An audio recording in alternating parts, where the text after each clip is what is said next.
जैसे मान लो कि हमारे पास पार्टिकल है एक, जो कि जो है लेट्स से एक बार स्ट्रेट लाइन मोशन में जा रहा है, ठीक है। कोई पार्टिकल जो है वो स्ट्रेट लाइन मोशन में जा रहा है कांस्टेंट वेलोसिटी से। तो ऐसे केस में हम जानते हैं कि भाई उसका एंगुलर मोमेंटम किसी पॉइंट के अबाउट हम लेंगे तो कांस्टेंट आएगा। वेलोसिटी अगर कांस्टेंट है तो किसी भी पॉइंट के अबाउट लेंगे एंगुलर मोमेंटम कांस्टेंट आएगा। अब कोई ऐसा मोशन हो सकता है क्या कि जिसमें स्ट्रेट लाइन के अलावा कोई डिफरेंट टाइप का मोशन जिसमें एंगुलर मोमेंटम अनचेंज रहे? जिसमें एंगुलर मोमेंटम अनचेंज्ड रहे, जैसे सर्कुलर मोशन में circular motion, uniform circular motion है, ठीक है। तो उसको लेते हैं अपन जैसे, ठीक है ना। तो यूनिफॉर्म सर्कुलर मोशन पे आते हैं। मान लो तो लेट्स से ये पार्टिकल जो है इसका यूनिफॉर्म सर्कुलर मोशन चल रहा है। अब इसमें सवाल ये है कि कौन से पॉइंट्स वर्टिकल है क्या सर? ये हॉरिजॉन्टल सर्कल पे पार्टिकल जा रहा है, अभी एक्सेस वगैरह की बात नहीं कर रहा ना। पार्टिकल का यूनिफॉर्म सर्कुलर मोशन चल रहा है। सर्कल आपने यू बनाया ना इस हाँ, हॉरिजॉन्टल प्लेन ऐसे सर्कुलर मोशन हो रहा है। तो अब कौन से ऐसे पॉइंट या पॉइंट्स हैं जिसके अबाउट एंगुलर मोमेंटम कांस्टेंट रहेगा? या जैसे स्ट्रेट लाइन के केस में तो क्या था, किसी भी पॉइंट के अबाउट ले लो सेम रहेगा। यहां पे क्या सभी पॉइंट्स के अबाउट रहेगा या कुछ पर्टिकुलर पॉइंट्स जिनके अबाउट रहेगा या एक ही पॉइंट है? अच्छा, ये सवाल पे मैं कंफ्यूज हूँ पहली बात तो। ओके। दूसरी बात कि मैं फिर भी सोचता हूँ, मुझे अब 1 मिनट दो जरा। इस पॉइंट एंगुलर मोमेंटम होता है वेलोसिटी क्रॉस, लिख लेते हैं अपन, mass into velocity cross R vector, R cross P, या इसको एम आर क्रॉस वी करके अपन लिखते हैं। ओके, हाँ ठीक है, ठीक है। ये आर क्रॉस वी होता है। तो वेलोसिटी कुछ है उसकी परपेंडिकुलर डिस्टेंस, तो अलग अलग होगा कि क्या होगा वेलोसिटी का? सर मैं देखो सर्कल के सेंटर के अलावा तो किसी पॉइंट के लिए विजुअलाइज कर ही नहीं पा रहा। सेंटर के लिए तो जाहिर सी बात है सेंटर के अबाउट कंजर्व्ड होगा, नो डाउट। हाँ जी, ठीक है। अगर इसके एक्सेस वाले जो दूसरे पॉइंट है ना, वो इंटरेस्टिंग चॉइस हो सकते हैं इसके लिए। जनरल किसी पॉइंट के अबाउट नहीं कंजर्व्ड होता। ओके, ठीक है ना। तो एक्सेस के कोई पॉइंट हमने लिया, इसके अबाउट एनालाइज करते हैं एंगुलर मोमेंटम को। ठीक है। तो लेट्स से पार्टिकल अभी यहां पे है, ये हो गया हमारा आर वेक्टर। ठीक है ना। वेलोसिटी इस पॉइंट पे इनटू द बोर्ड है, ये ऐसे चल रहा था, तो यहां पे भी इनटू द बोर्ड इसकी वेलोसिटी है। ठीक है। तो एंगुलर मोमेंटम वेक्टर की क्या डायरेक्शन होगी? यहां पे अपन ड्रॉ करेंगे एंगुलर मोमेंटम को। क्रॉस वी इट इज ऐसे, हाँ, perpendicular to r in the plane you. भाई हम यूं सोच सकते हैं कि भाई दोनों ही वेक्टर्स के परपेंडिकुलर होता है cross product. Right. V board के परपेंडिकुलर है, इसका मतलब एंगुलर मोमेंटम वेक्टर बोर्ड के प्लेन में आएगा, पहली चीज। दूसरी बात, आर के भी परपेंडिकुलर है, तो अब ये दो पॉसिबल डायरेक्शंस हुई, और क्रॉस प्रोडक्ट वाला रूल ये बता रहा है कि भाई it will be this direction. ठीक है ना। तो ये अपना एल वेक्टर आ गया। ओके। अब सोचना ये है कि जैसे जैसे पार्टिकल इस सर्कल पे जा रहा है, what is happening to angular momentum vector? वो गोल गोल यूं ऐसे घूम रहा है। हाँ, पार्टिकल जो है वो तो इस सर्कल पे घूम रहा है और एंगुलर मोमेंटम इस तरीके से झूम रहा है। राइट। शराबी झूमता है तो ठीक है सर, कुछ ये झूम रहा है ना? यही है ना हाँ, सर, ये हाँ बिल्कुल, ये इस तरीके से ये जा रहा है। Got it. तो अब एंगुलर मोमेंटम वेक्टर तो कंजर्व्ड नहीं है, because it is changing, direction is changing, but certain things regarding this angular momentum are constant. One of them is we can say magnitude is constant. Yes. ठीक है ना, क्योंकि magnitude जो ये angle 90 degree है, L vector का अगर हम मैग्नीट्यूड लिखेंगे तो ये आ जाएगा एम वी स्मॉल आर। ठीक है ना। वी और आर के बीच का एंगल 90 डिग्री, साइन थीटा 1 हो गया। अच्छा, दूसरी चीज जो है एंगुलर मोमेंटम का कंपोनेंट अगर हम लें, vertical component along the axis component लें, तो मतलब यहां पे वो ये वाला कंपोनेंट हो गया। ठीक है ना। लेट्स से ये एंगल थीटा है, तो ये एंगल भी यहां पे थीटा हो जाएगा। ठीक है। तो एल का ये वाला component L sine theta, L sine theta आ गया। ठीक है ना। तो इसको हम एल एक्सिस लिख लेते हैं, angular momentum along the axis, angular momentum का एक्सिस के अलोंग कंपोनेंट। तो ये हो जाएगा m v r sine theta. Yes. ठीक है ना। अब आर साइन थीटा क्या है? ये वाला ट्राइंगल लो, सर्कल का रेडियस। हाँ, सर्कल का रेडियस आ गया। So this is your M V capital. Circle के सेंटर के अबाउट था हाँ, ओरिजिनली? जो एंगुलर मोमेंटम सर्कुलर के सर्कल के सेंटर के अबाउट है, वो हमें एल एक्सिस मिल रहा है। ये यहां पे एक्चुअली एल वेक्टर का कंपोनेंट है, गॉट इट। है ना। तो जो है अब ये पर्टिकुलर, अब जो दो कंपोनेंट एल वेक्टर के बन रहे थे, एक्सिस के अलोंग वाला ये कांस्टेंट आ रहा है, जो दूसरा कंपोनेंट है मैग्नीट्यूड उसका भी कांस्टेंट है, राइट। लेकिन उसकी डायरेक्शन चेंज हो रही है, रेडियली आउटवर्ड और रेडियली आउटवर्ड है, उसकी डायरेक्शन चेंज। ठीक है सर। ये चीज है। अच्छा, अब अगर हम इसको रिजिड बॉडी पे जाना चाहें, रिजिड बॉडी में भी अल्टीमेटली प्योर रोटेशन की बात कर रहे हैं पहले हम, तो सारे पार्टिकल्स का पाथ सर्कुलर होता है, व्हेन वी से प्योर रोटेशन मतलब उसमें ट्रांसलेशन नहीं है। फिक्स एक्सिस, हाँ, ओके। एक्सिस इज फिक्स्ड, ठीक है ना। तो जो है पार्टिकल्स का सबका सर्कुलर मोशन हो रहा है जैसे इसमें हो रहा है। अब अगर मैं इसमें एक पार्टिकल और ऐड कर दूं, ठीक है, मैंने ऐड किया एग्जैक्टली यहां पे, रेडियली ऑपोजिट। रेडियली अपोजिट, ठीक है, और ये भी सेम स्पीड से चल रहा है, इसकी भी सेम स्पीड है। अब अगर पूछा जाए कि दोनों का रिजल्टेंट एंगुलर मोमेंटम, दोनों पार्टिकल्स का टोटल एंगुलर मोमेंटम 2x मतलब जो ट्वाइस हो जाएगा, क्या वो कंजर्व्ड है? दोनों पार्टिकल्स का टोटल एंगुलर मोमेंटम जो है वो कंजर्व है, यस यू आर राइट, क्योंकि इसका वेक्टर हम ऐसे बना देंगे, ठीक है ना। राइट। तो दोनों के जो horizontal perpendicular to the axis component है, ये वाला इसका इधर, इसका इधर वाला, ये कैंसिल हो गए, दोनों का एड अप हो गए, गॉट इट। ठीक है ना।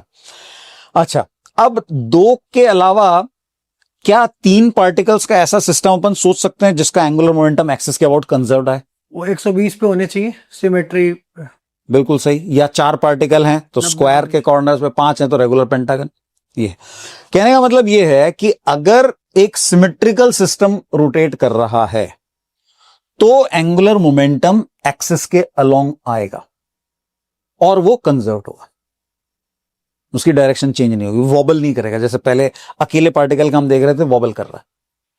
तो कोई भी सिस्टम जो रिजिड बॉडी इस तरीके की है, रिजिड बॉडी भी आफ्टर ऑल बहुत सारे पार्टिकल्स हैं उसके अंदर, तो अगर रिजिड बॉडी इस तरीके की है कि भाई वो एक्सिस के अबाउट मास डिस्ट्रीब्यूशन सिमेट्रिक है, तो उस केस में एंगुलर मोमेंटम एक्सिस के अलोंग होगा और वो कंजर्व्ड होगा।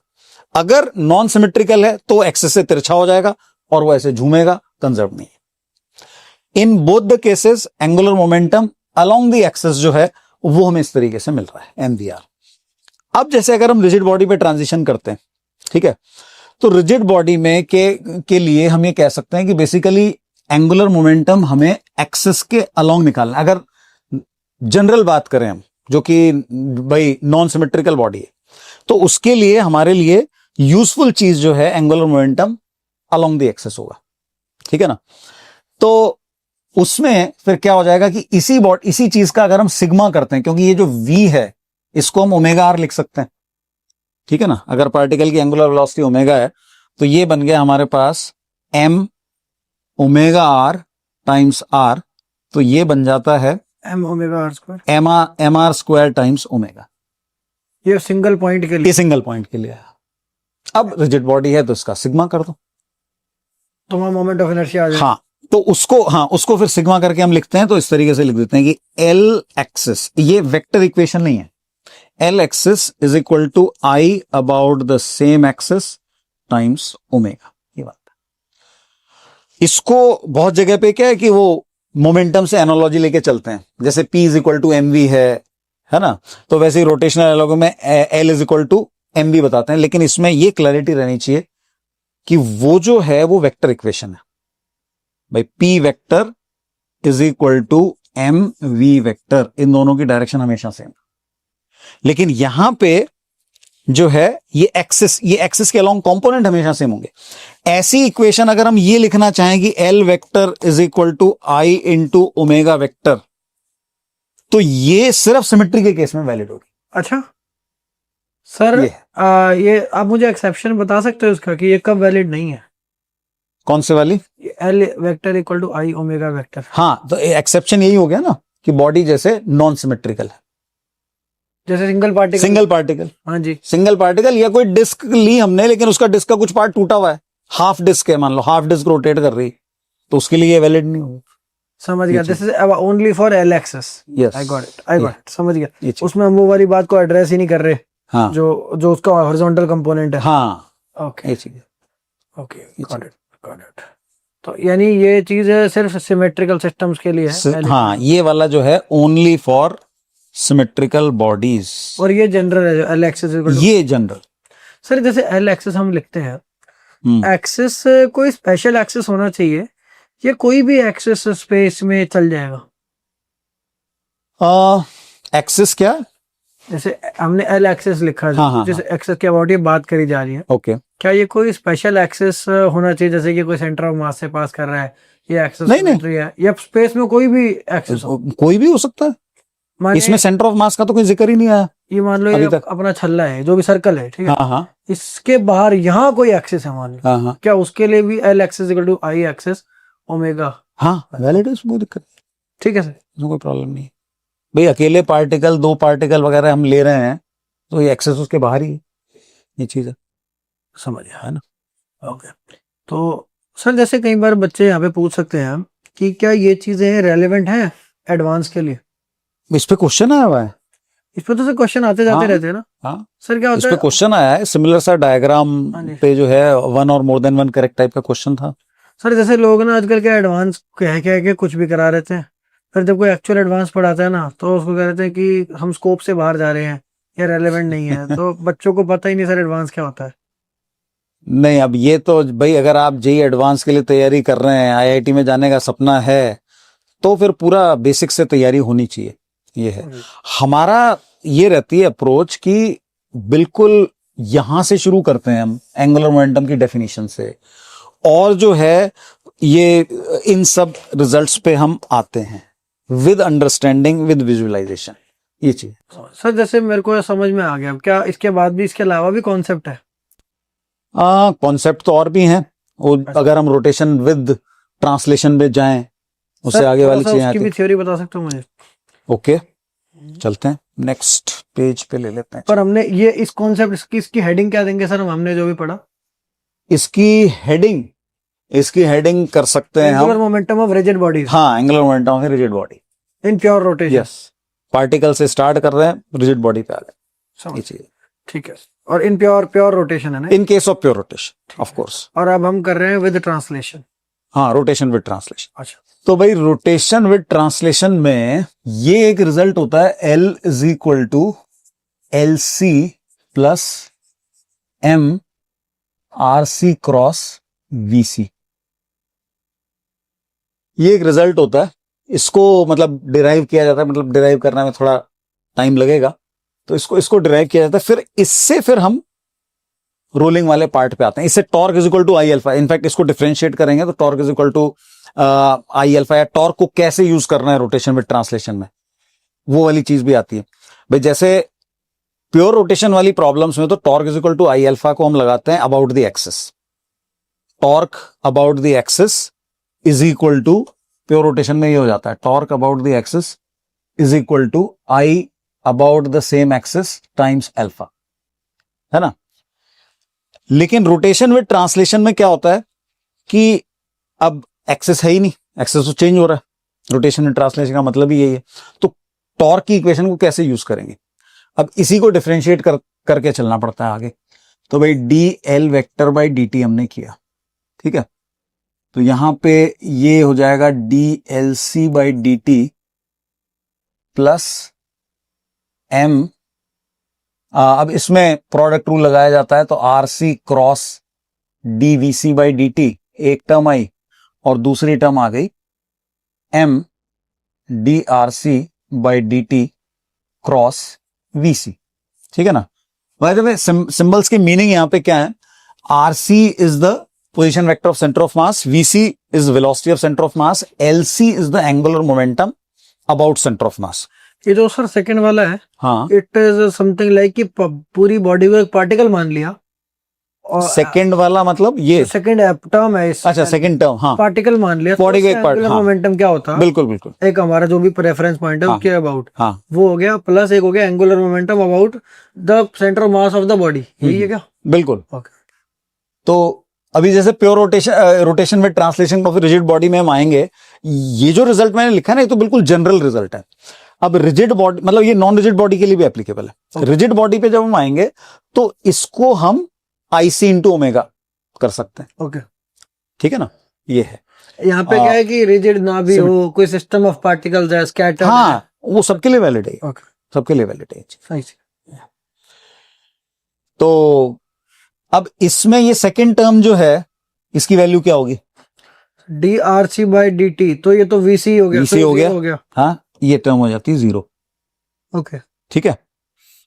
अच्छा, अब यहां पे हम देखें, इसको लिखा, ये ऑफ कोर्स टॉर्क हो जाएगा, net external torque on the system. ठीक है, नेट एक्सटर्नल टॉर्क हो गया। ये है इसको हम बेसिकली डिफरेंशिएट करें, अगर रिजिड बॉडी के प्योर रोटेशन के टर्म्स में हम लाना चाहें तो इसको हम अल्टीमेटली I अल्फा वाले टर्म्स में ला सकते हैं। सिमेट्रिकल बॉडी वगैरह के केस में वेक्टर भी हो जाएगा, सिमेट्रिकल नहीं होगी तो वेक्टर नहीं आएगा इसमें। समझ गया। ठीक है ना। और अब ये वाली जो टर्म है, ठीक है, ये कोई जरूरी नहीं कि 0 हो। ठीक है ना, एक्सेस हमने जो सेंटर ऑफ मास पे नहीं लिया, और ये जो है सेंटर ऑफ मास एक्सेलरेटेड है, उस केस में नॉन जीरो हो जाएगी। लेकिन अगर हम ये डिसाइड कर लें कि भाई हम टॉर्क सेंटर ऑफ मास के अबाउट ही लेंगे, तो इसका काम खत्म। ठीक है ना, क्योंकि RC 0 हो गया, टॉर्क सेंटर ऑफ मास के अबाउट ले रहे हैं। तो उस केस में फिर हम सिंपली ये कह सकते हैं external torque on the body is equal to I into alpha. Okay, angular momentum पे अगर हम आते हैं तो इसमें एक इंटरेस्टिंग एस्पेक्ट ये होता है कि ये जो इक्वेशन है, इसमें ये जो LC वाला पार्ट है, angular momentum about centre of mass, ठीक है, ये जो है एक्चुअली किसी भी फ्रेम में लें, CM के अबाउट एंगुलर मोमेंटम की वैल्यू सेम है। ये तो CM पे डिपेंड करता है। नहीं, एक्चुअली दो चीजें हैं, एक तो है सेंटर ऑफ मास के अबाउट, और एक ये है कि किस फ्रेम में। अच्छा, तो अगर अबाउट और फ्रेम अलग अलग चीज होगी, है ना। तो अगर हम CM फ्रेम में हैं, ठीक है, सेंटर ऑफ मास के फ्रेम में अगर हम हैं, तो किसी भी पॉइंट के अबाउट एंगुलर मोमेंटम लें, वो सेम आता है। अगर हम CM फ्रेम में, actually centre of mass frame of reference जो है, उसकी कुछ ना प्रॉपर्टीज होती हैं। जैसे एक प्रॉपर्टी है कि in CM frame momentum is always 0, in CM frame kinetic energy is minimum as compare to any other frame of reference. तो सिमिलरली एक प्रॉपर्टी ये होती है कि in CM frame angular momentum about any point you take, you will get same value. वो भी derive होता है, उसका भी डेरिवेशन। उसको इरोडोव में उसको लिखा हुआ है प्रॉपर एंगुलर मोमेंटम, ये चीज। अब इससे रिलेटेड जो है कैलकुलेशन होती है रिजिड बॉडी के केस में। एक इरोडोव का क्वेश्चन है कि भाई एक पेंडुलम है, उसको हम थोड़ा सा साइड में ले गए, लेट्स से ये एंगल θ0 है, लेंथ इसकी दी हुई है, इसको हमने कुछ वेलोसिटी दी इस डायरेक्शन में, perpendicular to the this vertical plane in which this thread is located. उस प्लेन के परपेंडिकुलर इस डायरेक्शन। पहले मैंने उसको ऐसे बाहर खींचा, हाँ, बाहर फिर खींचा, मैंने उसको कोई भी इंपल्सिव वेलोसिटी दे दी। ठीक है। ओके, अब ये बताना है कि ये कितनी वेलोसिटी दें हम, so that the string goes up to this level, horizontal level.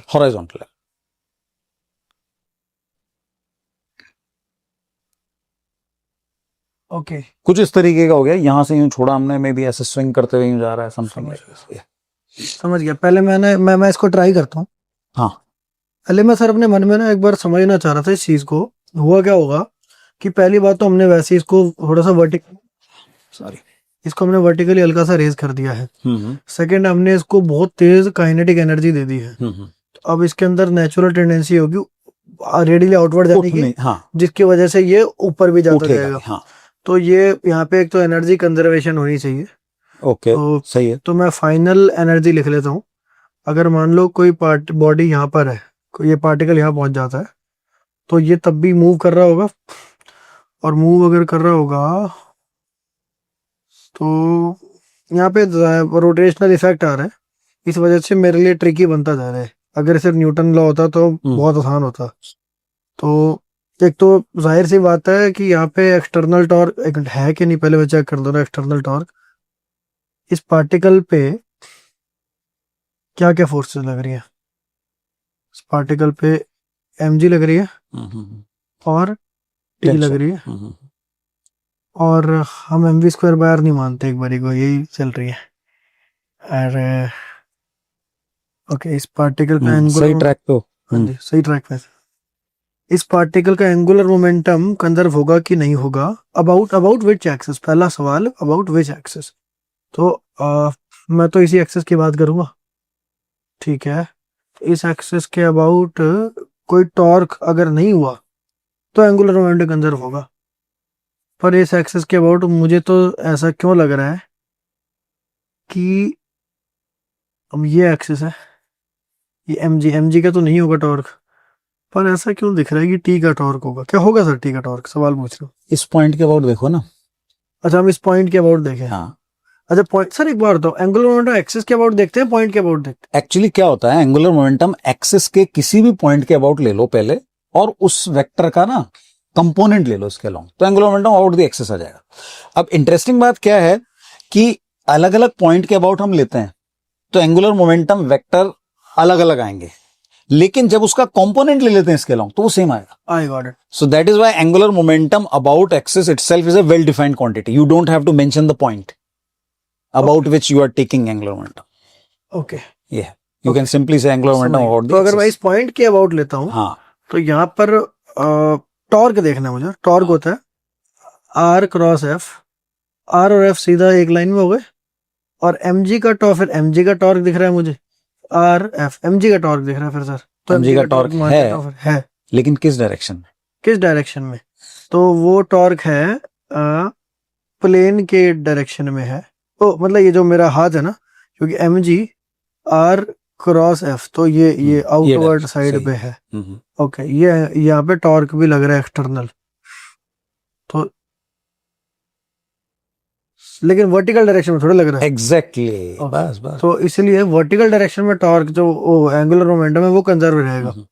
तो अब मैं वर्टिकल डायरेक्शन में एंगुलर मोमेंटम निकालता हूं, यानी एंगुलर मुझे निकालना है यहाँ पे एल एक्सिस, और इसको कंजर्व। नॉट जस्ट दिस, ये तो क्या है कि एक मोमेंट हमने शो किया, हाँ जी, एक्चुअली ऐसे घूम रहा है, स्विंग कर रहा हाँ जी, है ना, तो आर की तो डायरेक्शन अलग अलग चेंज हो रही है। हाँ जी, बट जब हम क्रॉस प्रोडक्ट लिख रहे हैं R cross mg, that cross product is perpendicular, always perpendicular to both the vectors.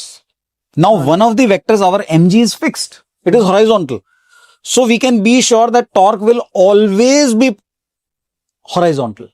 Torque of mg has to be horizontal because it has to be perpendicular to this force. Okay, क्योंकि mg हमारे axis के parallel है, Exactly. तो axis के perpendicular ही आएगा torque, torque इसके perpendicular आएगा, तो टॉर्क का इसके अलोंग कंपोनेंट जीरो आएगा। Okay, that is the thing. Okay, तो अब हम कर लेते हैं इसको। अब एंगुलर मोमेंटम कंजर्व कर सकते हैं, कंडीशन फुलफिल हो गई है। अब एंगुलर हाँ, एक्चुअली ये हो जाएगा, एंगुलर मोमेंटम का हम एक कंपोनेंट फिक्स जो है कंजर्व कर रहे हैं अबाउट दिस। एल एक्सिस यहाँ पे पहले पॉइंट पे आएगा। यहाँ पे हमने अभी सीखा था एल होता है आई ओमेगा, और ये हमने सीखा था कि it is only for symmetric systems, balance systems. जब बैलेंस नहीं होता तो ये होता है कि L axis is equal to I omega axis. I axis omega था, एक्चुअली यहाँ पे ये प्रॉब्लम पार्टिकल की है। ओके, तो तो पार्टिकल वाला रिजल्ट यूज करना बेटर है। रिजल्ट तो सर कुल मिला के तो सेम ही बात बन जाएगी वैसे तो एल, जैसे वहां पे अगर हम आई मान ले पार्टिकल का, एम एल साइन थीटा का स्क्वायर ओमेगा, यही तो एक्चुअली ओमेगा यहाँ पे पता नहीं ना, चेंजिंग है। ओके, पार्टिकल के लिए पार्टिकल वाले रिजल्ट से जाना चाहिए। ओके, तो पार्टिकल का रिजल्ट होता है, मैं बताता हूँ, होता है L is equal to M R cross V, yes, which is और हमें एल एक्सिस ही निकालना है, ठीक है, ये ध्यान रखेंगे। तो आर आर ये रहा हम्म, और वी है यहाँ। हम्म। तो जब आर क्रॉस वी करेंगे तो वो अपना ये वाला वो ऐसे तिरछा आएगा, हाँ, वो जो राइट। मैं बता रहा था। तो इसका वर्टिकल कंपोनेंट विल बी ये थीटा एंगल रहेगा, तो एल साइन थीटा रहेगा। राइट। तो इट इज एम और आर और वी वैसे परपेंडिकुलर ही है, तो M R V sine theta लिख दिया। ये सही जा रहे हैं सर? ठीक है। वी को हमने यू लिख दिया क्योंकि हाँ, यू गिवन है, इनिशियल यू, हाँ, और आर जो है यहाँ पर नहीं यू ही निकालना है बेसिकली।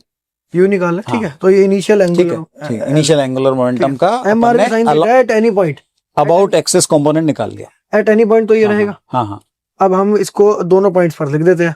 तो एक बार सर, तो अब इधर आ जाओ सर। हाँ, तो एम, अब इसको हम 2 पॉइंट पे लिख देते हैं। एक हो गया इनिशियल पॉइंट थीटा नॉट, तो वहां आ गया आपका एम, आर यहाँ पे एल साइन थीटा नॉट और यू, यू और फिर साइन थीटा नॉट आ गया। नहीं नहीं, दो आर को मैंने एल साइन थीटा लिखा। अच्छा, हाँ, एक सेकंड, पर हम एंगुलर मोमेंटम इस पॉइंट के अबाउट निकाल रहे थे ना, और उसी का इधर कंपोनेंट ले रहे हैं, बस इतना ही करना है। तो ये नहीं आएगा क्या सर? वो नहीं, साइन स्क्वायर थीटा नहीं आएगा, साइन थीटा ही आएगा।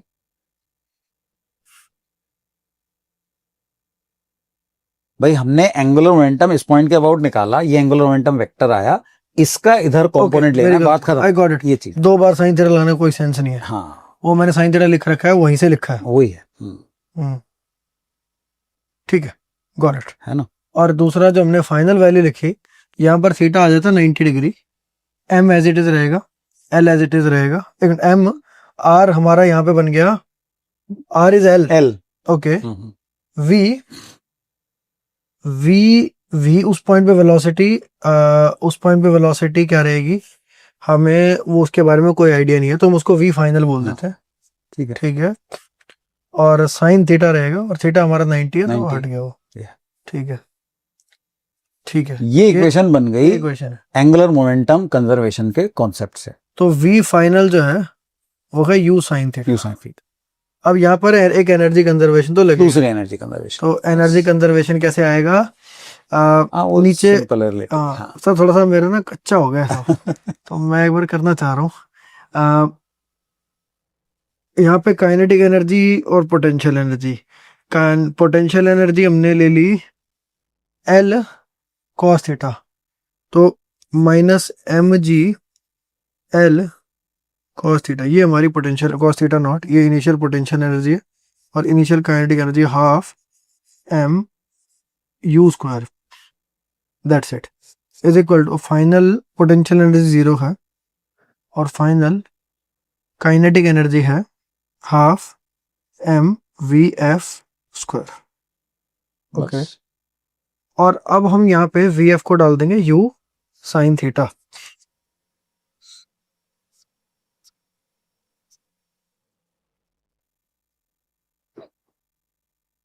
बस अब बाकी तो मैथमेटिकल, बाकी मैथ कर। हाँ। तो ये सर जैसे अब एक दो सवाल और है मेरे, तो मेरे मन में आते हैं। जैसे अब मैंने काफी टाइम लिया इसको सॉल्व करने के लिए, तो क्या हमें एडवांस में इतना टाइम मिलता है? हाँ, एडवांस में इतना टाइम तो नहीं मिलेगा ऑब्वियसली, बट ये क्वेश्चंस अगर ये कॉन्सेप्ट्स माइंड में अगर फ्रेश हो ना, तो फटाफट हो जाएंगे। देखो मैथ्स ज्यादा नहीं है इसमें, इनिशियली सोचने में बड़ा कॉम्प्लिकेटेड लगता है, कोई इसकी ट्रेजेक्टरी पे जाएगा तो ट्रेजेक्टरी बहुत कॉम्प्लिकेटेड लगेगी, लेकिन जो कॉन्सेप्ट यूज हो रहे हैं बहुत सिंपल है। मैकेनिकल एनर्जी कंजर्वेशन सभी बच्चों को अधिकतर लगाना आता है, कोई दिक्कत नहीं आती। ये सोचना है इसमें कि भाई एंगुलर मोमेंटम कंजर्व पूरा नहीं हो रहा है, उसका सिर्फ एक कंपोनेंट कंजर्व हो रहा है। इस तरीके के क्वेश्चन मोमेंटम के होते हैं कई बार, कि भाई वर्टिकल डायरेक्शन में फोर्स लग रहा है, जैसे एक ब्लॉक है, एक वेज है, वेज पे ब्लॉक रखा है, उसको छोड़ दिया फ्रिक्शनलेस, तो उसमें अपन मोमेंटम का हॉरिजॉन्टल कंपोनेंट कंजर्व करते हैं, वर्टिकल नहीं करते। तो वैसे ही ऐसा हो सकता है भाई, यहाँ पे एंगुलर मोमेंटम का एक कंपोनेंट कंजर्व हो रहा है, दूसरा नहीं हो रहा। ये चीज है, समझ गया। दरअसल ये बात मैं अभी महसूस भी कर पा रहा हूँ, मैं बहुत फूक के कर रहा था, क्योंकि मुझे ना डर है कि गलती ना हो जाए, क्योंकि मेरी वो एक्यूरेसी है नहीं आज, क्योंकि ये चीजें मैं छोड़ चुका हूँ। मुझे ये भी लग रहा था मैंने यही कहीं गलत ना लिख दिया हो सिर्फ पोटेंशियल एनर्जी, तो शायद इसलिए भी टाइम लग रहा हो। पर प्रैक्टिस अगर रेगुलर कर ले कोई बंदा, मे बी 20-30 क्वेश्चन इसके, तो फिर वो आराम से हो जाता है, समझिए। तो ये सर ये होता है एडवांस लेवल। हाँ बिल्कुल।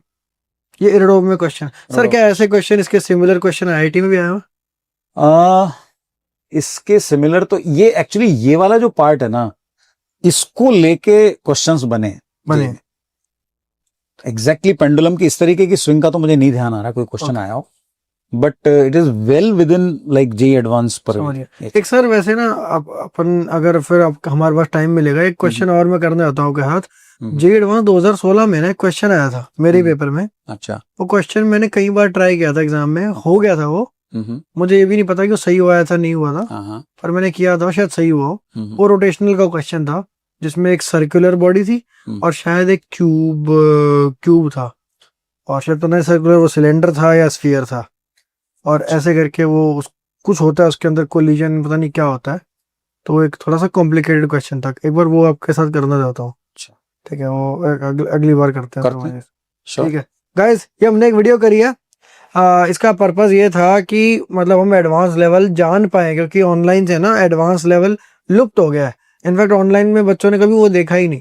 तो एडवांस लेवल के मैकेनिक्स ये होते हैं, एंगुलर मोमेंटम को कॉन्सेप्ट जो हमको बस आई ओमेगा बोल के हमारे को चुप करा दिया जाता है, तो वो सब नहीं होता। एंगुलर मोमेंटम काफ़ी, जैसे मैंने बोला कि मुझे प्रॉब्लम आ रही है, तो इन्हीं चीज़ों में प्रॉब्लम आती रही, और ये प्रॉब्लम जो है ना ठीक कराई जाती है धीरे धीरे।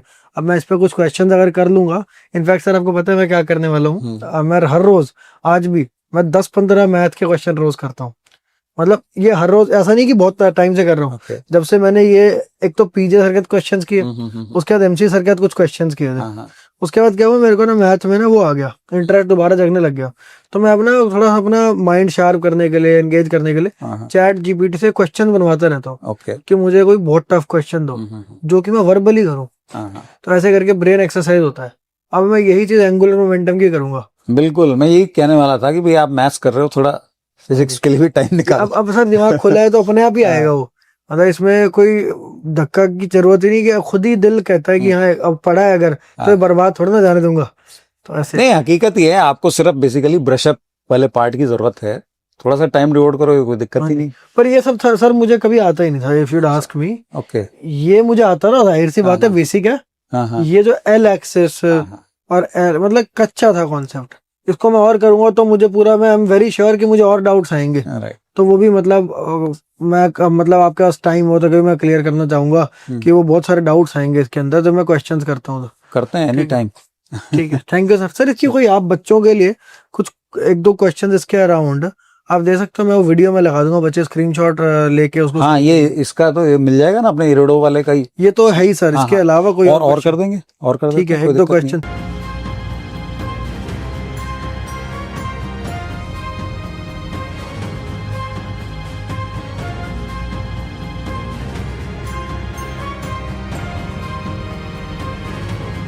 Thank you guys and thank you sir अपना टाइम देने के लिए। और ये क्वेश्चन आपके लिए हमने यहाँ लगा दिया, ये करके सॉल्व करके बताना, कमेंट से बताना। और सर मैं एक बार, आप जब अच्छे कमेंट आएंगे कुछ, तो मैं सर को बोलूंगा और सर कुछ कमेंट का जवाब भी दे देंगे। सर देते हैं, जब मैं सर को कोई जेन्युइन कमेंट भेजता हूँ, सर उस पर रील या कुछ बना के भेजते भी। ठीक है, thank you sir. Okay, nice meet.